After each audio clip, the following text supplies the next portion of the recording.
This is Marcus Harbin, and I just wanted to talk about a couple of things today. Um,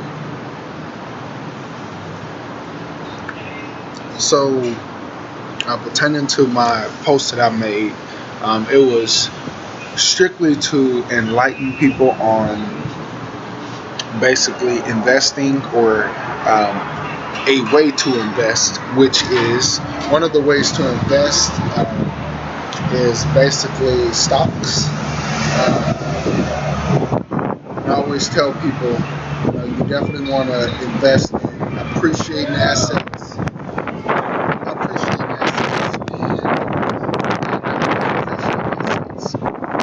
So, as a lot of people know, I sell vehicles. I sell cars. Now I'm talking to people about a vehicle purchase. I always like to enlighten them on the fact that it's very exciting. It's very exciting to get a new car. It's fun to be able to get in something in the morning that's brand spanking new. It has all the features you want, but at the same time, you don't want to go overboard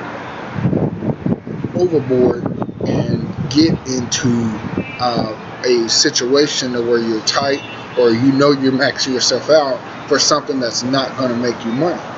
On the other end, with people who are looking for dually trucks and things like that for working purposes, maybe for the oil field or pipeline, or they have their own company, that truck is actually going to allow you to make more money. It's going to allow you to make more money. Therefore, it is what I call, I haven't heard anyone else use this verbiage relating to a vehicle, but in my understanding, it's a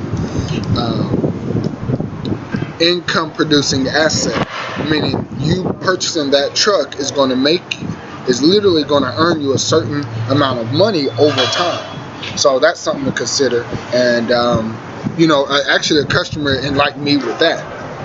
He started out, he got his first truck, had an idea, got his first truck, made it work for him, started making $60,000 a year with that truck. He needed that truck for his business, and now he's up to upwards of $120,000 a year.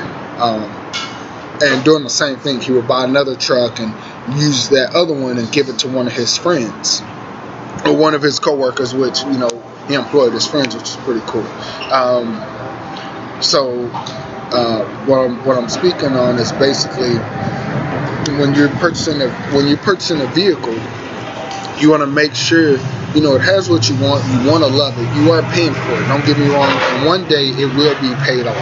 So you're not making payments forever. It's a 5-year investment. So you want to buy something that you like. And when you are done paying for that vehicle, you want to make sure you bought a vehicle that's going to last you. It's going to take care of you. Now, with that being said, if you have any free money, or if you can find any free money, even a couple $100s, for you to just start by investing in an asset, investing in something that's going to move you forward without manual labor, without you doing anything, that's a great way to start. And then educate your kids on it. So again, stocks is something I started digging into when I was 19 years old. I was enlightened by a guy about it, and I was pretty excited.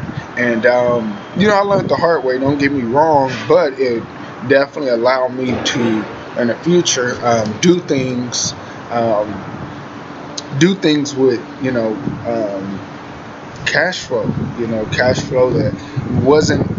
that didn't involve manual labor.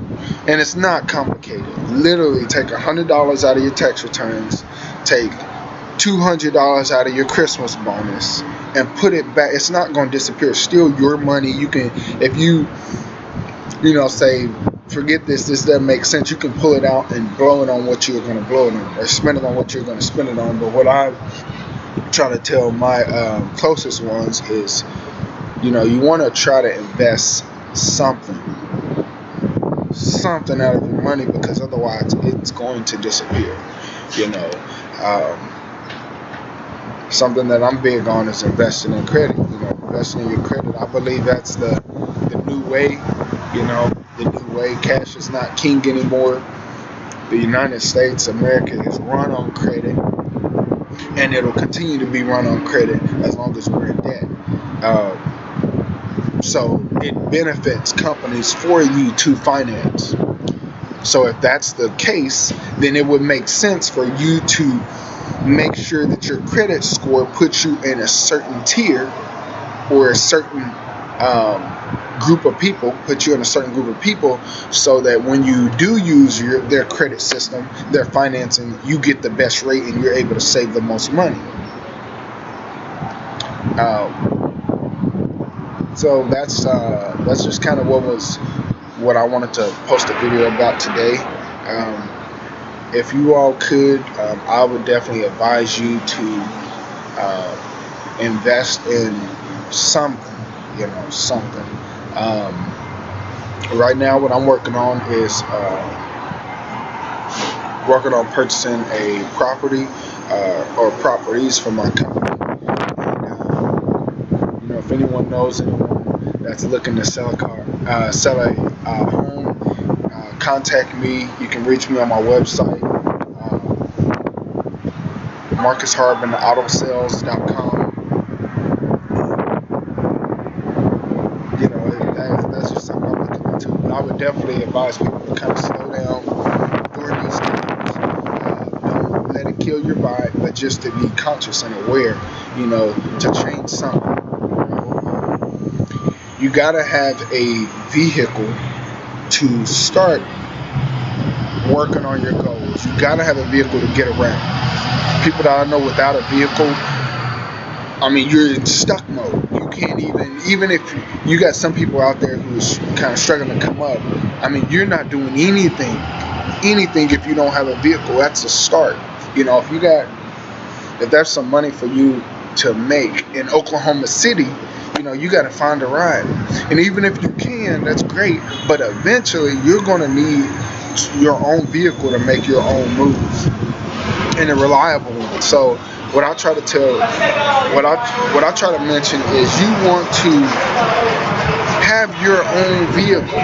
You want to take care of your business so you can get your own vehicle, so you can make your own moves, and the whole world doesn't technically have to know what you're doing. When you're trying to come up. So you definitely want to be able to think for yourself, be able to move for yourself, and that will allow you the freedom that I speak of, which is your mentality. That's the first step, to freedom. My goal is financial freedom, but the first step is freeing your mind, and if you're around people, if you're forced to be around people that you're complaining about, that's a problem. And if you have to have those people in order for you to get where you're going, or in order for you to operate in general, but you're complaining about those people, whether they're negative, etc., but you need them for a vehicle, which is most of the times the case. Most of the time that's the case. I would definitely focus on getting that first, getting that in order. Even if it's a $5,000 car, $2,000 car, $10,000 car, whatever the case may be. You want to make sure you have your own transportation, so that you can think for yourself, you can move for yourself, and you can begin to make some progress that will intentionally benefit you in particular, you and your family, you and your kids.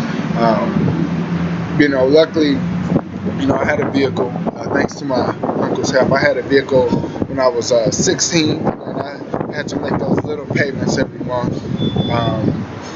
So when I really got in the mode, I technically never really had to call somebody or had to wait on somebody for me to be able to make moves. So I started early. But some people are in there, coming up on 20, or early 20s, and you're having to call somebody, that you're calling, your closest one, but technically they aren't if you are complaining about that same person, period. So work on, and this all boils down to credit. I just believe that's the start of even trying to come up in the long term. I'm planning for my 30s. I'm planning for how I'm gonna be living in my 30s. What's your future goals? What's your future goals? Do you want to do? Is a car really the pinnacle of your life? If you got a car, you're excited. That's great. But is that really what your entire life is based on? Is you you just getting to the point to where you got a vehicle and you're on, or you got it together? That's just the start. That's just the start of the stuff. And eventually you will be able to level up and get a nicer car, or even more reliable car if you're thinking that big. But when you're just thinking, get a valid driver's license, get a car, that is going to be the top of your ceiling. You got to think a lot bigger than that in order to achieve more. And I always say, I'm still working on, or should I say, I'm working on, achieving, above and beyond myself. But I just know, I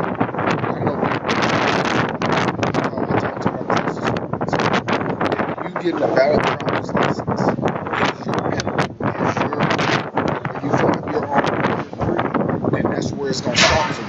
If you just get in your own vehicle, if you just get in your own apartment, your own house, that is your pinnacle. If that is your, I'm on. I'm on. I got it together. That's where it's gonna stop for you. Period. That's where it's gonna stop. So we gotta think bigger to get more. We gotta exercise progression, and we gotta be very intentional about it. And there's all type of information online for us to reach this. This type of information. You just gotta try. So all we gotta do is try. We gotta stop fronting, stop acting like we got it together. When we don't, I'm not acting like I got it together. Everybody knows. I'll be straightforward, and I thank a lot of people for teaching me to think that way. But